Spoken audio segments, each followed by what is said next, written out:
Hello student, good morning. देखो आज आपको क्लास 10th में मैथ पढ़ा रहे हैं और आपकी तीसरी यूनिट चल रही थी। ठीक, तो तीसरी यूनिट आपको पुनः प्रारंभ से ही पढ़ाएंगे। तो उसमें पार्ट का नाम क्या है, यूनिट का नाम क्या है? दो चर वाले रैखिक समीकरण युग्म। तो पहले जानना है कि दो चर वाले रैखिक समीकरण युग्म होते क्या है। ठीक, पहले आप ये पढ़ेंगे। ध्यान रखेंगे कि वीडियो आपको डेली मिलेंगे, उसी के आगे आपको सीरियल से करना है और न्यूमेरिकल भी आपको एक एक लगवाए जाएंगे। ठीक, इसीलिए ध्यान दीजिएगा। टॉपिक का नाम है दो चर में रैखिक समीकरण युग्म। ये होता क्या है? देखो, यदि दो चरों वाले दो रैखिक समीकरण समान चरों में हो, जैसे दो चर वाले दो समीकरण है, जैसे 2x है प्लस y बराबर 7 हो गया, ये मान लीजिए 4x है प्लस 3y बराबर मान लीजिए 11 हो गया। ठीक, ये दो चर में दो रैखिक समीकरण हो गए, दो चर में दो रैखिक समीकरण। तो इस प्रकार के समीकरणों को चर में रैखिक समीकरण का युग्म कहते हैं। ठीक, ये कहलाता है युग्म। युग्म मतलब जोड़ा। अब इसका पालन रूप देख लीजिए कि चरों x व y, चरों x व y में रैखिक समीकरण, रैखिक समीकरण का मानक रूप या व्यापक रूप इस प्रकार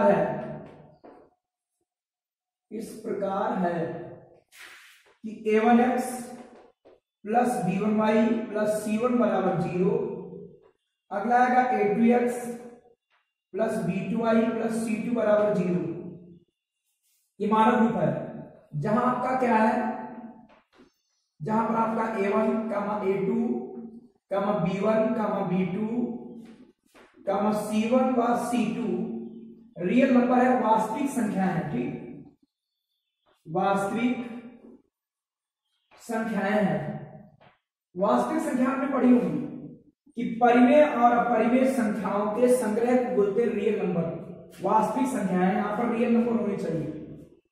ठीक है, अवास्तविक संख्या कौन सी? जैसे अंडर रूट के अंदर ये अवास्तविक या काल्पनिक संख्या होती है, वो नहीं होनी चाहिए यहां पर। ठीक, ये कहलाती है रैखिक समीकरण युग्म कहलाते हैं। सबको समझ आ गया? ये समीकरण किस रूप में होती है, अब इसके आगे पढ़ेंगे आप लोग और भी। अगला आपका टॉपिक है दो चर में रैखिक समीकरण का आलेखी निरूपण। पिछली कक्षा में आपने पढ़ा होगा रैखिक समीकरणों का आलेखी निरूपण। तो जब इसका आलेख आप बनाते होंगे तो ग्राफ पर बनाते होंगे। ठीक, तो रेखाएं ऐसे आती होंगी, रैखिक समीकरण या रेखाएं आपको ऐसी मिलती होंगी, ये कहलाते हैं रैखिक निरूपण। लेकिन जो आज टॉपिक पढ़ेंगे उसमें लिखा दो चर वाले रैखिक समीकरण का आलेखी निरूपण। रैखिक समीकरण युग्म लिख देंगे यहां पर, युग्म का। ठीक, मतलब जोड़ा दो रेखाओं का। ठीक, सुना रहा कि नहीं? तो दो चर में रैखिक समीकरण युग्म का आलेखी निरूपण पढ़ेंगे। ठीक, तो देखो इसकी तीन संभावनाएं हो सकती है। एक संभावना तो ये, जब जो आप ग्राफ पर बनाओगे तो आपका ये होता है x और ये क्या होता है y। इधर x डैश लिखते हैं चूंकि इधर माइनस चलता है, इधर y डैश मतलब y वाले माइनस चलते हैं। तो जैसे जब रैखिक समीकरण युग्म का जब आलेखी निरूपण करोगे तो उसमें दो रेखाएं प्राप्त होंगी। या तो दोनों रेखाएं ऐसे होंगी, एक दूसरे के समांतर होंगी, अर्थात एक दूसरे को कभी भी प्रतिच्छेद नहीं करेंगी। ये दो रेखाएं होंगी आपकी L1 और L2। एक कंडीशन ये हो सकती है। ठीक, दूसरी स्थिति ऐसी हो सकती है कि दोनों रेखाएं एक दूसरे को एक ही बिंदु पर काटेंगी। या x हो गया, इधर x डैश, ये y आपका, ये y डैश। ये दो रेखाएं जो होंगी, जैसे एक रेखा L1 बनाएंगे और दूसरी L2 ऐसे। ठीक, ये देखो एक बिंदु पर प्रतिच्छेद कर रही है। भाई दूसरी कंडीशन ऐसी होगी। पहली कंडीशन, या तो दोनों रेखाएं समांतर होंगी या दोनों रेखाएं एक बिंदु पर प्रतिच्छेद करेंगी। और या तीसरी कंडीशन ऐसी होगी कि दोनों रेखाएं समपाती होंगी। समपाती मतलब एक ही रेखा पर हो दोनों रेखाएं। ठीक, जैसे एक रेखा ये बनी और दूसरी रेखा भी इसी को निरूपित करे, दूसरी रेखा भी इसी को निरूपित करे। तो इसे बोलते हैं संपाती। ठीक है, ये क्या होती है, ये समांतर हैं तो एक दूसरे को प्रतिच्छेद नहीं करेंगे, ये एक दूसरे को एक बिंदु पर प्रतिच्छेद करेंगे। ये क्या करेंगी, ये संपाती होगी अर्थात एक ही रेखा को निरूपित करेंगी। और इसी से जाने हल करना, जैसे जब ऐसी कंडीशन आती है तो रैखिक समीकरण युग्म का कोई हल नहीं है, क्योंकि हल कैसे होगा भाई, जब एक दूसरे को कहीं पर प्रतिच्छेद करेंगे नहीं तो इनका कभी हल आएगा ही नहीं। ठीक, इसमें क्या होगा, ये एक दूसरे को एक बिंदु पर प्रतिच्छेद करती है तो इनका केवल एक ही हल होगा, उसे बोलते हैं यूनिक हल, अद्वितीय हल। इसका केवल एक ही हल होगा, इसके अतिरिक्त कोई दूसरा हल नहीं होगा।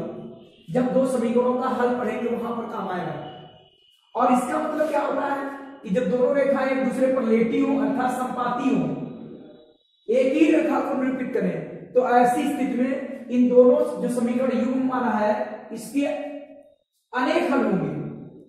कैसे होंगे, अनेक हल, क्योंकि अनेकों जगह पर काट रही होंगी।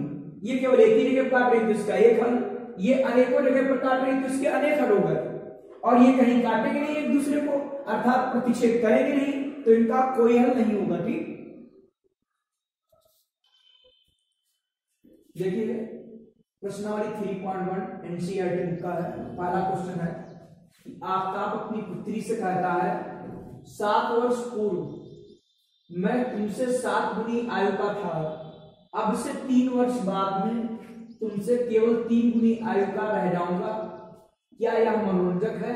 और इस स्थिति को बीजगणितीय रूप में व्यक्त करना और ग्राफिक रूप में व्यक्त करना। ठीक, देखो जब आयु वाले सवाल आते हैं तो उसमें क्या करते हैं कि सबसे पहले उनकी वर्तमान आयु मान लेते हैं। ठीक, मान लेंगे यहां पर माना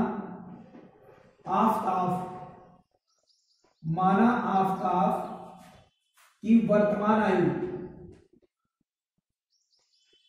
जिनके क्वेश्चन लगे हुए हो तो इसको रफ पर लगा लेंगे। ठीक, तो कुछ स्टूडेंट के एक आध क्वेश्चन लगे होंगे तो उनको रफ पर करना है, और जिनके न लगे वो लगा लेंगे। ठीक, कि माना आफ्ताब की वर्तमान आयु कितनी मान लें, x वर्ष, और यहां पर लिखेंगे तथा आफ्ताब की पुत्री की वर्तमान आयु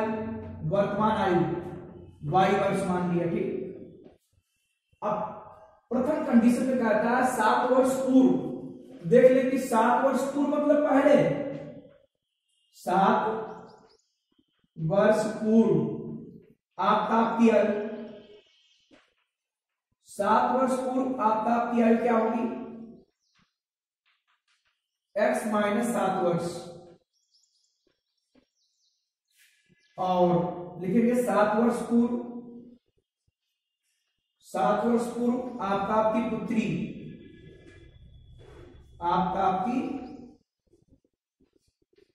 की आयु तो y माइनस 7 वर्ष। भाई ये प्रेजेंट टाइम की है और 7 वर्ष पूर्व की पूछ रहा तो 7 वर्ष कम कर दिए। ठीक, अब इसमें लिखेंगे प्रथम स्थिति में या प्रथम शर्त से क्या आएगा, प्रथम शर्त से क्या लिखा है, 7 वर्ष पूर्व में तुमसे 7 गुनी आयु का था, तो 7 वर्ष पूर्व आफ्ताब की उम्र कितनी है, x माइनस 7 वर्ष, और 7 वर्ष पूर्व आफ्ताब की पुत्री की उम्र कितनी है। अब देखो क्वेश्चन पढ़ना, 7 वर्ष पूर्व में तुमसे 7 गुनी आयु का था, कौन 7 गुनी आयु का था, आफ्ताब। क्या करें, बराबर हो जाए, पुत्री की आयु में गुणा करेंगे बराबर हो जाएगा। ठीक, हमेशा ध्यान रखोगे कि पुत्री की आयु हमेशा कम होगी, उसी में गुणा करोगे तभी बराबर आएगा। ठीक, भाई 7 गुनी आयु का था ये, तो इसमें 7 से गुणा करोगे तभी तो बराबर आएगा। तो समीकरण क्या आएगी, x माइनस 7 मल्टीप्लाई कर देंगे 7y 7 सते 49, आप लिखेंगे x माइनस 7y, पक्षांतर करने पर निशान बदल जाएगा, ये प्लस का था माइनस हो जाएगा, माइनस के 49, ये उधर ले जाओ हो जाएगा plus x minus 7y minus 49, इससे घटाओगे माइनस के 42। भाई विपरीत निशान से जो घटता है और जो निशान ज्यादा होगा वही बचेगा, तो आपकी एक समीकरण आ गई कि x माइनस 7y प्लस 42, चाहे इसी को लिख दीजिए बराबर 0, ये एक आपकी समीकरण ये होगी। ठीक, x माइनस 7y प्लस 42 बराबर 0, ये प्रथम शर्त हो गई। अब क्या लिखा है कि तुमसे केवल 3 गुनी आयु का था 3 वर्ष बाद। अब लिखेंगे 3 वर्ष बाद, क्या लिखेंगे कि 3 वर्ष, ये बीजगणितीय रूप है, 3 वर्ष बाद किसकी आयु, आफताब की आयु कितनी होगी, पहले x थी वर्तमान वाली और 3 वर्ष बाद कितनी होगी, ठीक। जैसे इस समय आपकी आयु 15 साल हो तो 3 वर्ष बाद कितनी होगी, 15 + 3 18 वर्ष। तो ये होगी कि 3 वर्ष बाद आपकी आयु कितनी हुई, x + 3 वर्ष। अब 3 वर्ष बाद लिखेंगे आफताब की पुत्री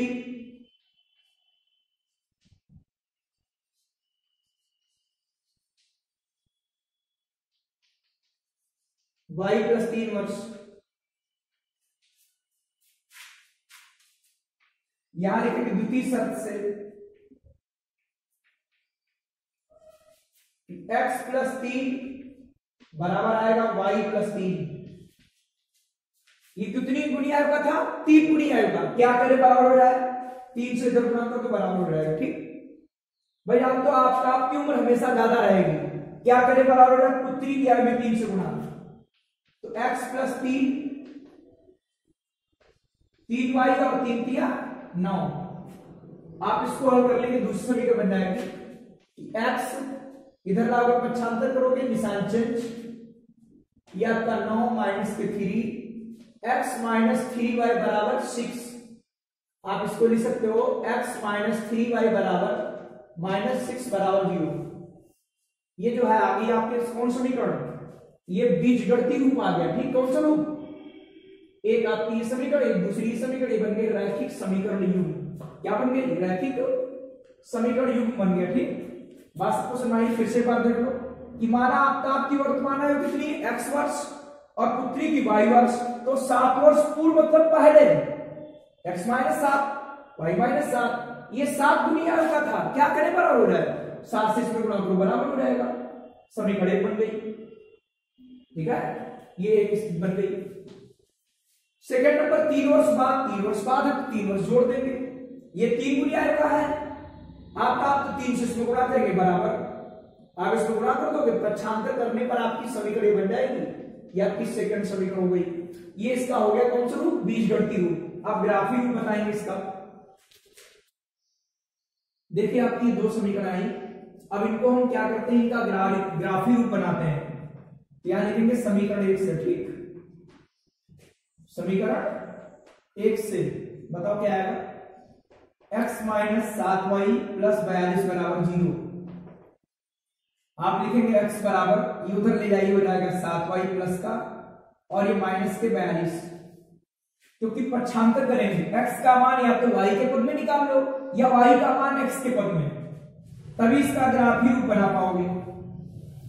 और ग्राफी रूप के लिए कम से कम x और y के कम से कम 2 मान तो होने चाहिए, कम से कम। आप 3 4 निकाल लो, 4 निकाल लो, 5 निकाल लो, लेकिन कम से कम 2 मान होने चाहिए, ठीक। जैसे y का मान क्या रख दें यहां पर, जो चाहो लिख दीजिए, ठीक। y का मान यहां पर लिख दिया, मान लीजिए 6, तो 7 6 42, 42 घटाओ क्या आएगा, 0 आएगा, ऐसा है। अब मान लीजिए इसका मान लिख दीजिए हमने 7, y का मान लिख दिया 7, तो 7 से 49 और 49 से 42 गया, कितना आएगा 7, ठीक। एक मान और कोई लिख दीजिए, जैसे इसका मान लिख दिया हमने, मान लिया 10 लिख दिया, ठीक। क्या लिख दिया, 10। ध्यान रखिए क्योंकि जो हम ग्राफ बनाएंगे उसमें देखना भी पड़ेगा कि उतने कॉलम है कि नहीं, कि मालूम पड़ा इसमें 200 रख दो, 400 रख दो, तो दिक्कत होती है, ठीक। ध्यान रखिए कि कैसे ग्राफ बनाते हैं कि वो कॉलम तक हम पहुंच जाते हैं कि नहीं। यहां पर y का मान रख दीजिए आप, यहां पर रख दीजिए 10 रखने से क्या होगा, आएगा 70 और 42 से घटाओगे क्या आएगा आपका, ये आएगा 8 2 28 कॉलम ऊपर होनी चाहिए, ठीक। नहीं है तो और कोई छोटा मान आप 8 रख सकते हो, या आप केवल 2 ही मान लेकर आप बना सकते हो, ठीक, जैसा आपका मन हो। और आप माइनस भी मान रख सकते हो अगर रखना चाहो। तो एक तो ये निकल आया, अब इसके लिए बनाएंगे फिर समीकरण 2। समीकरण 2 से x माइनस 3y माइनस 6 बराबर 0। आप इसको निकालोगे, x बराबर आएगा 3y और प्लस आएगा 6। इसके लिए बनाइए, कम से कम 2 मान तो होने चाहिए x y, ठीक, कम से कम 2 मान होने चाहिए। तो चाहे तीसरे को बिगाड़ दो, बड़ा मान है, फालतू में रखना पड़ेगा। कम से कम 2 मान, अधिकतम चाहे जितने कर लो। पता है यहाँ पर क्या लिखते हैं, 0। जैसे x y का मान 0 रख दे, y मान क्या रख दे 0, तो 0 से टकराओगे, चूर चूर हो जाओगे, 0 हो जाएगा, आपका 6 ही आएगा। फिर रख दीजिए इसमें यहाँ पर मान, y का मान क्या रख दे 1, y मान अगर 1 रख दोगे क्या आएगा 3 और 6 9, ठीक, ज्यादा बड़े मान नहीं, तो ग्राफ में उतनी लाइनें नहीं होंगी, ठीक, फिर आपको ग्राफ मानना पड़ेगा। तो आप देखिए कि आपके कौन से रूप, ग्राफी रूप, ये आप ग्राफ लेंगे उसमें ऐसे लाइन खींच देंगे, ठीक, ये ग्राफ पर ही बनाने आपको है, और इनके पास ग्राफ ना हो तो कॉपी पर बना लेना, ठीक। ये x अक्ष और ये हो गया y अक्ष। ये आपका जानते हो 0 0 होता है, यहां पर एक बड़ा कॉलम होगा, 2 होंगे, 3 होंगे, 4 होंगे, ऐसे होंगे, ठीक। हम यहां लिखे दे रहे हैं x का अधिकतम मान 9 है, यहां पर 1 2 3 4 5 6 7 8 और 9। आपको लिखने का आवश्यकता नहीं, आपके ग्राफ में ऐसे बने होते हैं। अगर ग्राफ कॉपी नहीं है तो आपकी कोई फेयर कॉपी है तो उस पर आप 1-1 सेंटीमीटर दूरी पर या आधा सेंटीमीटर दूरी पर ये बिंदु लिखने पड़ेंगे। फिर आपको ग्राफ वाली कॉपी पर लिखने का आवश्यकता है नहीं, चाहो तो लिख सकते हो उस पर भी। y का मान अधिकतम 7 है, 7 हो जाना चाहिए, 1 2 3 4 5, इसीलिए हमने बड़े वाले मान डिलीट कर दिए, ठीक। 6 और क्या 7। अब देखिए ग्राफी रूप कैसे बनेगा, इसके बिंदु देखो कौन कौन से आएंगे। बिंदु आएगा 0, 6, x वाला पहले, बाद में y वाला, फिर क्या आएगा 7, 7। इसके बिंदु क्या आएंगे 6, 0 और क्या आएगा 9, 1, ठीक, इनके बिंदु हो गए। अब रखिए इसके बिंदु 0, 6, तो x बराबर 0 तो ये रहेगा, चूंकि होता 0 0, तो x बराबर आपका 0 ये है, और y बराबर क्या 6, तो y बराबर 6 आपका यहां हो गया, ये बिंदु आपका आ गया 0, 6। अगला क्या 7, 7, तो x बराबर क्या है 7, y बराबर क्या है 7, तो 7 आपके ये यहां पर मिल जाएगा, ठीक। इसीलिए ग्राफ कॉपी बनाया जाता है जिससे दिक्कत ना हो। 7 यहां पर जाएगा, ये वाला इधर 7, ये बिंदु यहां पर मिलेगा, तो हो गया 7, 7। अब आप इसको ऐसे खींच देंगे, दोनों को मिला दोगे, सीधी रेखा आएगी, तभी रैखिक समीकरण है। अब अगली वाली बनाएंगे, क्या है 6, 0, x बराबर क्या है 6, y बराबर क्या है 0, तो आपका ये बिंदु रहा क्या है 6, 0। अगला क्या है 9, 1, 9 आपका ये है, और y बराबर आपका 1 ही है, ठीक।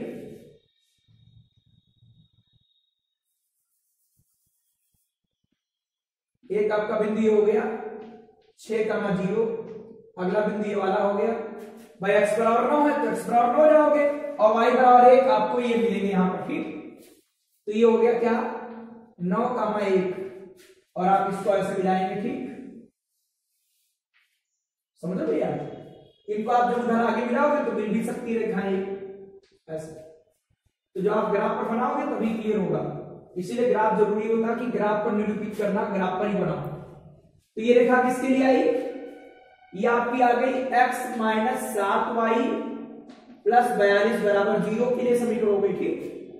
और ये वाली किसके लिए है कि x माइनस, लिख दिया करना इसके ऊपर, x माइनस 3y माइनस 6 बराबर 0 के लिए। ये हो गया आपका ग्राफी निरूपण, ठीक। ये आपकी देखो बीजगणितीय समीकरण है, और इनका ग्राफी निरूपण कैसे करेंगे, आप समीकरण 1 ले लेंगे, उससे x का मान चाहे y के पद में निकालो या y का मान x के पद में, तो पक्षांतर करने पर निशान चेंज होते, ठीक। अब यहाँ पर कम से कम 2 मान तो होने चाहिए, चाहे और भी ले सकते हो। तो जैसे y बराबर 6 रखा तो 42 आपका 0 हो गया, 7 रखा 7 7 49, 7 आ गया, ठीक। ऐसे इधर देखिए दूसरी समीकरण ले ली, उसको 75 कर दिया हमने। ऐसा आया एक्स वाई के मान, यहाँ पर एक्स वाई के मान कम से कम 2 तो होने चाहिए, ये भी 2 हो गए। अब क्या करेंगे, इनको हमने जो है ग्राफ पर बना लिया, ठीक, इस पर ग्राफ पर। तो इस प्रकार आपका पहला क्वेश्चन कंप्लीट हो गया।